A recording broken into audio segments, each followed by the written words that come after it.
little secret. Thinking about this makes me smile.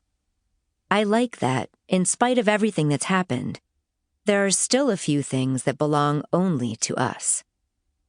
The young woman with the headset walks up to tell me that it's time. My husband gives me a look. "You ready?" "Yes," I whisper back, even though the answer is no. How can I ever truly be ready for something like this? I take comfort remembering that the most important moments of my life have been the ones that terrified me. Like that first kiss.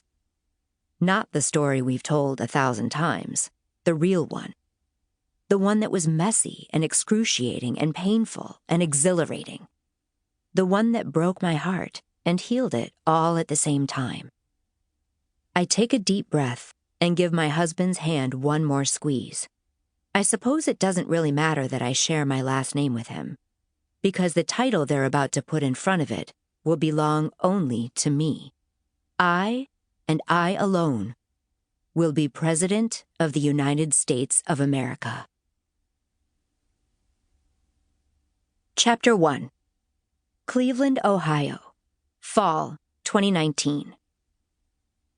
Logan Diffenderfer kept a strong pace as he rounded the track. His sweat-soaked shirt clung to his body, and his brown hair bounced as if to the beat of some tragically hip but perfectly rhythmic song.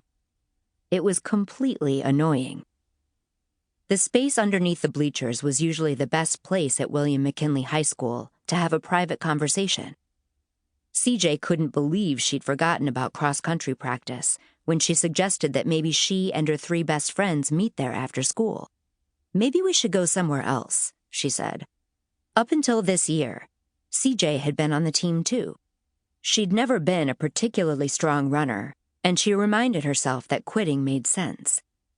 She needed the time in her schedule to study for her SATs, another thing she wasn't particularly strong at. Still, it was weird and maybe even a little sad to watch her old team practice without her. We could try the library, or that spot behind the cafeteria dumpsters. Martha looked at the time on her phone. "I have to be in the car in 5 minutes. Not walking toward it, in it." CJ didn't hold it against her for being in a hurry. Martha was the only one with an after-school job. She was also the only one without a car. So she looked desperately to Ava, who had agreed to give her a ride. "Please tell CJ it's safe to talk here." Ava shrugged. "It's totally fine. Literally nobody can hear us." This prompted Jordan to look up from her phone. "That is literally not even remotely how you use the word literally." She closed out of Snapchat and opened Instagram. Earlier that day, she'd posted a photo of herself in her new 50s-style midi dress, with the J for Jordan embroidered on the pocket in a shade of purple that perfectly matched the stripes of color running through her hair. CJ was more of a jeans and t-shirt kind of girl, and didn't totally get Jordan's look. But she'd clicked on the little heart next to the post and left a comment. Because that's what you do when one of your best friends is trying to boost her social media following. Ava has a point, though. Literally, nobody. Martha looked at the time. 4 minutes. I have 4 minutes. Jordan put her phone away. "So tonight, who's going to drive and who's going to bring...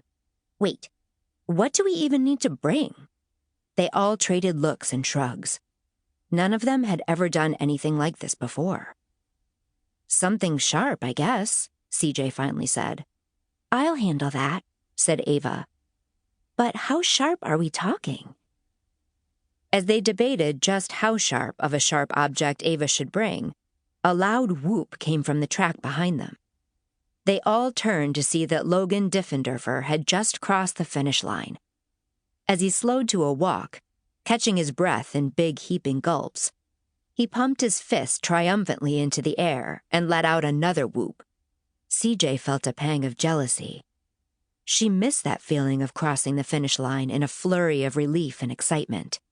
She watched as her old cross-country coach handed Logan a bottle of water and gave him a pat on the back. CJ felt another pang. Everything always came so easily to Logan. Not that he didn't work hard.